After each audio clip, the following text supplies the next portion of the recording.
Now we're going to talk a little bit about what it is that you look for when you're tasting wine.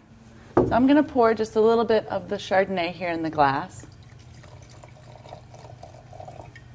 About 2 ounces is good enough to do a tasting. The first thing I want to do is look at the color. Is it a dark golden color, maybe representing Chardonnay?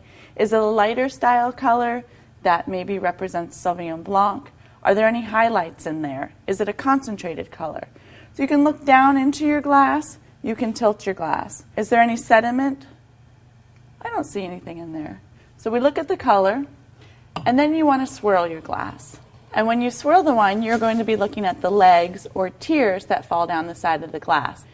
The thicker the legs and the slower they fall, typically it's a heavier style wine. You can tell a lot about the wine just by looking at it. Now we want to take our nose and put it in there. Don't be shy. Some people like to take a big whiff. Some people like to inhale a little bit at a time. You want to see how aromatic the wine is. Does it jump out of the glass like a Gewürztraminer or Muscat, Viognier, very aromatic? Or do you have to search for the flavors? It's important to name 3 fruits: pineapple, banana, guava, whatever you can think of. There's no wrong answers in wine tasting.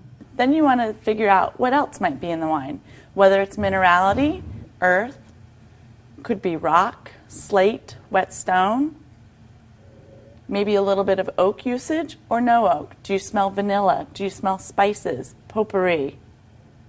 Next, you want to take a little taste of the wine, and you only need a little bit.